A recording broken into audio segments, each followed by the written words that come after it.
আকাশবাণী খবর পড়ছি শাশ্বতী দত্ত। প্রথমে বিশেষ খবর। প্রধানমন্ত্রী নরেন্দ্র মোদী আজ বারাণসীতে প্রায় 20,000 কোটি টাকা মূল্যের 37টি উন্নয়নমূলক প্রকল্পের সূচনা করবেন। রাষ্ট্রপতি দ্রৌপদী মুর্মু আজ থেকে পশ্চিমবঙ্গ, তেলেঙ্গানা ও রাজস্থান সফর শুরু করছেন। রাষ্ট্রসংঘের সংস্কারের প্রয়োজনীয়তার উপর জোর দিয়েছেন বিদেশমন্ত্রী ড এস জয়শঙ্কর। তামিলনাড়ুর বিভিন্ন অংশে ভারী বৃষ্টির পূর্বাভাস দিয়েছে আবহাওয়া দপ্তর। সিরিজের প্রথম একদিনের ক্রিকেট ম্যাচে দক্ষিণ আফ্রিকাকে 8 উইকেটে হারিয়ে ভারত 3 ম্যাচের সিরিজে 1-0 এগিয়ে গেছে। আসছে বিস্তারিত খবরে। প্রধানমন্ত্রী নরেন্দ্র মোদী আজ বারাণসীতে প্রায় 20,000 কোটি টাকা মূল্যের 37টি উন্নয়নমূলক প্রকল্পের সূচনা করবেন। বারাণসীর উমরাহাতে নবনির্মিত সরভেদ মহামন্দিরেরও উদ্বোধন করবেন প্রধানমন্ত্রী। এই উপলক্ষে তিনি পুণ্যার্থীদের উদ্দেশ্যে ভাষণও দেবেন। এরপর প্রধানমন্ত্রী গ্রামীণ এলাকা সেবাপুরীতে বিকশিত ভারত সংকল্প যাত্রায় অংশ নেবেন। কাশী খেল সংসদ 2023-এর অংশগ্রহণকারীদের বেশ কিছু লাইভ খেলাধুলা প্রত্যক্ষ করবেন শ্রী মোদী। সরকারের বিভিন্ন প্রকল্পের সুবিধাভোগীদের সঙ্গে আলাপচারিতায় অংশ নেবেন তিনি। প্রধানমন্ত্রী প্রায় 10,900 কোটি টাকায় নিউ পণ্ডিত দীনদয়াল উপাধ্যায় নগর, নিউ ভাউপুর ডেডিকেটেড ফ্রেট করিডোর প্রকল্প সহ আরও বেশ কিছু রেল প্রকল্পের উদ্বোধন করবেন।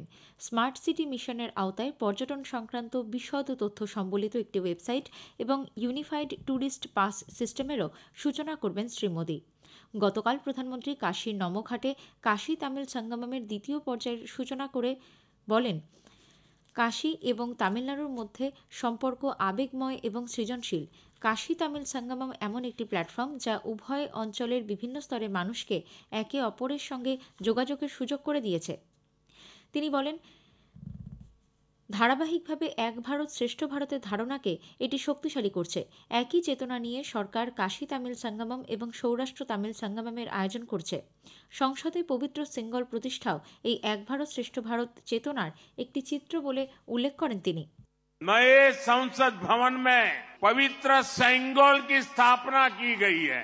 आदिनम के संतों के मार्गदर्शन में यही सेंगोल 1947 में सत्ता के हस्तांतरण का प्रतीक बना था।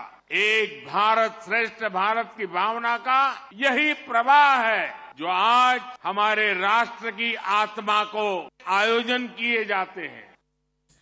প্রধানমন্ত্রী এই উপলক্ষে কন্যাকুমারী বারাণসী তামিল সঙ্গমম ট্রেনেরও উদ্বোধন করেন। নমঘাটে তিনি প্রদর্শনী পরিদর্শন করেন, যা কাশী ও তামিলনাড়ুর সাংস্কৃতিক মিলনকে প্রতিফলিত করে।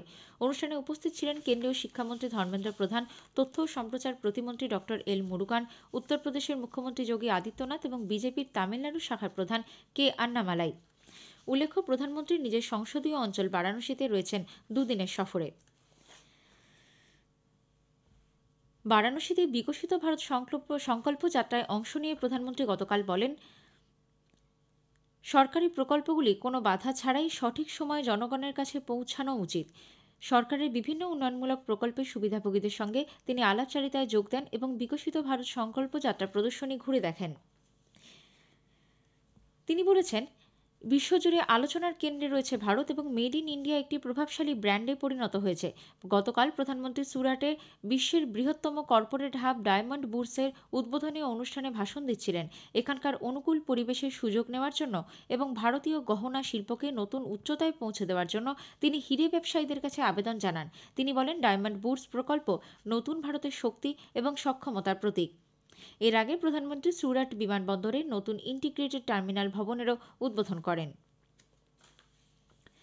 রাষ্ট্রপতি দ্রৌপদী মুর্মু আজ থেকে পশ্চিমবঙ্গ, তেলেঙ্গানা ও রাজস্থান সফর শুরু করেছেন। আজ পশ্চিমবঙ্গে আইআইটি খড়গপুরের 69তম সমাবর্তনে যোগ দিয়ে তিনি তেলেঙ্গানার সেকেন্দ্রাবাদে রাষ্ট্রপতি নিলয়মে পৌঁছবেন। মঙ্গলবার সেখানে হায়দ্রাবাদ পাবলিক স্কুল সোসাইটির শতবার্ষিকী অনুষ্ঠানে যোগ দেবেন তিনি। পোচামপল্লীতে বুধবার শ্রীমতী মুর্মু কেন্দ্রীয় বস্ত্র মন্ত্রকের একটি তাঁত ও সুতো তৈরির ইউনিট পরিদর্শন করবেন। সন্ধ্যায় এমএনআর এডুকেশনাল ট্রাস্টের সুবর্ণ জয়ন্তী উদযাপন সমারোহে যোগ দেবেন তিনি। শুক্রবার রাষ্ট্রপতি নিলয়মে রাজ্যের বিশিষ্ট ব্যক্তি, শিক্ষাবিদ, বুদ্ধিজীবীদের সঙ্গে আলাপচারিতায় অংশ নেবার কথা তাঁর। শনিবার রাজস্থানের পোখরানে তিনি অস্ত্রচালনা মহড়া প্রত্যক্ষ করবেন। কুয়েতের আমির শেখ নবাব আল আহমেদ আল সাবার শেষকৃত্য গতকাল সম্পন্ন হয়েছে। সেদেশের সরকারি টেলিভিশনে আমিরের শেষ যাত্রা উপলক্ষে প্রার্থনা সভার সম্প্রচার করা হয়। কুয়েতে 40 দিনের শোক ঘোষণা করা হয়েছে। মঙ্গলবার পর্যন্ত বন্ধ থাকবে সরকারি অফিস। কেন্দ্রীয় মন্ত্রী হরদীপ সিং পুরী সহ ভারতীয় দূতাবাসের আধিকারিকেরা গতকাল প্রয়াত আমিরের প্রতি শেষ শ্রদ্ধা জ্ঞাপন করেন। কেন্দ্রীয় মন্ত্রী কুয়েতের নতুন আমিরের হাতে প্রধানমন্ত্রী নরেন্দ্র মোদীর লেখা চিঠি তুলে দিয়েছেন। ইসরায়েল হামাস লড়াইয়ের মধ্যে ইসরায়েলি সেনাবাহিনী গাজা শহরে একটি বিরাট আকারের সুড়ঙ্গের সন্ধান পেয়েছে। এই সুড়ঙ্গের মধ্যে দিয়ে হামাস নেতা ইয়াহিয়া সিনওয়ারের ভাইয়ের সন্ধান মিলেছে বলে সেনাবাহিনী এক বিবৃতিতে জানিয়েছে। সুড়ঙ্গটির দৈর্ঘ্য 4 কিলোমিটারের বেশি। গত কয়েকদিনে ইসরায়েলি সেনাবাহিনী গাজায় হামাসের অন্তত 200টি ঠিকানায় হামলা চালিয়েছে বলে জানানো হয়েছে। বিমান হানায় ধ্বংস করে দেওয়া হয়েছে বেশ কিছু গোপন সুড়ঙ্গ। খবর শুনছেন আকাশবাণী থেকে। বিদেশমন্ত্রী ডক্টর এস জয়শঙ্কর গতকাল রাষ্ট্রসংঘের সংস্কারের প্রয়োজনীয়তার উপর জোর দিয়েছেন। বেঙ্গালুরুতে রোটারি ইনস্টিটিউটের একটি অনুষ্ঠানে ভাষণ দিতে গিয়ে তিনি বলেন, রাষ্ট্রসংঘ নিরাপত্তা পরিষদ বর্তমানে একটি পুরনো ক্লাবের মতো, যেখানে প্রতিষ্ঠিত সদস্যরা নতুন সদস্যদের গ্রহণ করতে প্রস্তুত নয়। তিনি বলেন, সংস্কার না হওয়ায় রাষ্ট্রসংঘের কার্যকারিতা হ্রাস পাচ্ছে। The Security Council is like an old club where there are set members who don't want to let go of the grip. So they want to keep control over the club, not very keen to admit more members, not too keen to have their practices questioned. In a way, it's a human failing. But I think today it is harming the world because on key issues confronting the world, the UN is getting less and less effective. তিনি জোর দিয়ে বলেন, বর্তমান challenge মোকাবিলায় বহু দেশ রাষ্ট্রসংঘ নিরাপত্তা পরিষদে সংস্কারের আহ্বান জানিয়েছে। ভারত বিশ্বমঞ্চে ক্রমাগত সংস্কারের বিষয়টি তুলে ধরছে। ভারত চীন সম্পর্ক নিয়ে কথা বলতে গিয়ে মন্ত্রী বলেন, চীন সীমান্ত সঠিকভাবে পালন না করায় দ্বিপাক্ষিক সম্পর্ক কঠিন হয়ে পড়ছে। তবে ভারত চীনের সঙ্গে আরও ভালো সম্পর্ক চায়। অসমে এমবিবিএস পাঠ্যক্রমের আসন সংখ্যা 200 থেকে বেড়ে 1200 হয়েছে বলে মুখ্যমন্ত্রী হিমন্ত বিশ্ব শর্মা জানিয়েছেন। কামরূপ জেলার বংশারে একটি মিনি স্টেডিয়ামের শিলান্যাস এবং মেধাবী শিক্ষার্থীদের সংবর্ধনা অনুষ্ঠানে ভাষণ দিতে গিয়ে তিনি রাজ্যের চিকিৎসা ক্ষেত্রে উল্লেখযোগ্য অগ্রগতির কথা তুলে ধরেন। প্রধানমন্ত্রী নরেন্দ্র মোদীর ইতিবাচক দৃষ্টিভঙ্গির উদাহরণও উল্লেখ করেন তিনি।